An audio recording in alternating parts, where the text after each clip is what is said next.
बहुत से लोग हर्बल मेडिसिन यूज करते हैं, आयुर्वेदिक मेडिसिन यूज करते हैं, पर दोनों के बीच का कोड डिफरेंस नहीं जानते हैं। फार्मेसी में एक सब्जेक्ट है फार्माकोग्नोसी, जहां पर हम इन दोनों को पढ़ते हैं। तो फार्माकोग्नोसी एक साइंस की ब्रांच है जहां पर हम डिफरेंट टाइप्स ऑफ ड्रग्स और मेडिसिन के बारे में पढ़ते हैं, जो कि टोटली प्लांट बेस्ड होती हैं और नेचुरल ऑकरिंग मिनरल्स के बेस पे होती हैं। अब देखो, जो हर्बल मेडिसिन है ना, वो पर्टिकुलरली किसी कंट्री से ओरिजिनेट नहीं हुई है।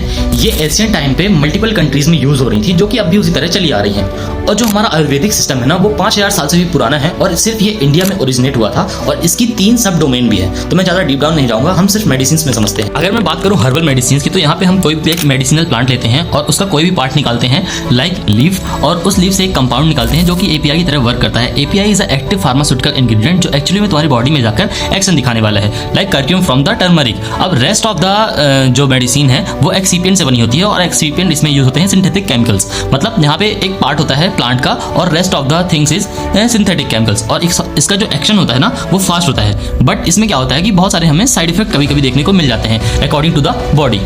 अगर हम बात करें आयुर्वेदिक की, तो आयुर्वेदिक सिस्टम में क्या होता है कि हम होल प्लांट लेते हैं, लाइक अश्वगंधा हमने लिया, उसमें घी, हनी, जौगरी एक्सीपिएंट के रूप में यूज करते हैं। इसमें कोई भी सिंथेटिक केमिकल्स यूज नहीं होते हैं और इसका एक्शन स्लो होता है बट लॉन्ग लास्टिंग होता है। डिसीज को पूरी तरह से क्योर कर देता है, क्योंकि ये बॉडी की तरह काम करता है। इट मीन्स आपकी बॉडी को पूरी तरह एनालाइज करेगा, देन उसके बाद आपको मेडिसिन दी जाएंगी। वात, पित्त, कफ इसके डोजेस फॉर्म है। हम इसको ये कह सकते हैं, ये पर्सनलाइज्ड मेडिसिन की तरह काम करता है।